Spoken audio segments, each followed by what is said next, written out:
Inona ny ataonao raha mahare fa hisy rivotra mahery vaika anatona? Fantatrao ve ny tokony atao ho fiarovanao tena sy ho fiarovanao ny ankonanao? Isa-taona, olona anarivo ny maneran-tany no hiara-ny fiakaran-dranomasina tanety, izany hoe mpisesika eny amin'ny morontsiraka ny ranomasina. Amin'ny ankapobeny dia misy hatrany filazana mialony amin'ny mety isin'izany tranga izany, fa indraindray kosa dia mety hisy tapoka fiakaran-dranomasina an-tanety. Mety hevitra isika fa ny safo-drano eny amorontsiraka dia vokatry ny rivo-doza na andro ratsy miaraka amin'ny rivo mahery sy ny ora mikija ihany.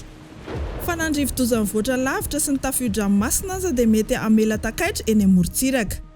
Fanampin'izany, ireo renirano tondraka na miakatra dia mety hivarina any amorontsiraka ihany koa. Ny fitambaran'ireo tranga rehetra ireo no miteraka tondra-drano mampidi-doza eny amorontsiraka. Mba ho fiarovana dia zava-dehibe fahafantarana ny tranga mety hisy ireo paika isan-karazany.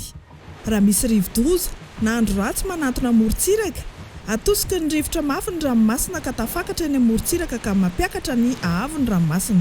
Izay no antsoina hoe fiakaran'ny rano vokatry ny rivo-doza. Voatosika ny ranomasina ka tongatra eny amin'ny tora-pasika ary mety tafiakatra kilometatra maro etỳ an-tanety mihitsy aza.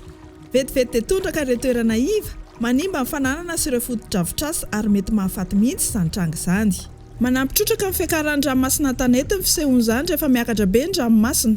Fantaro fa ny fiakaran'ny ranomasina no antony voalohany mahatonga ny fahafatesana be indrindra ateraky ny rivo-doza. Mety hampiakatra aingana ny haavon'ny renirano ihany koa ny fisiana orana mikija maharitra, mandrapaha-difotra ireo manodidina. Mety hisy tapoka ihany koa izany tranga izany ka mampidi-doza, indrindra raha mitranga miaraka amin'ny fiakaran'ny ranomasina izany ora mikija izany.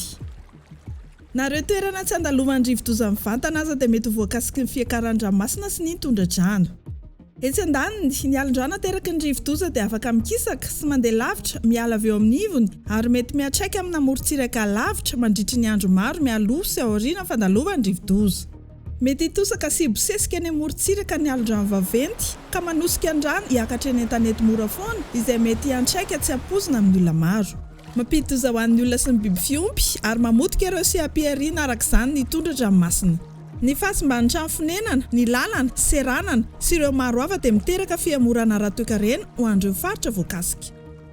Inona ary ny tokony atao fiarovana amin'izany? Raha mipetraka any amin'ny amorontsiraka mora tondraky ny rano ianao, ary ao hatrany ireo famantarana sy ny fampitandremana mialoha, toy ny fisiana ora mikija na rivotra mafy na ny alon-drano any an-dranomasina.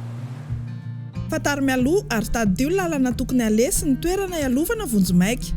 Eny tsy tapaka ny rafitra fampitandremana omen'ny tompona andraikitra eo toerana raha te azo vaovao sy ireo toromarika ara-potoana amin'ny fotoana ny amehany.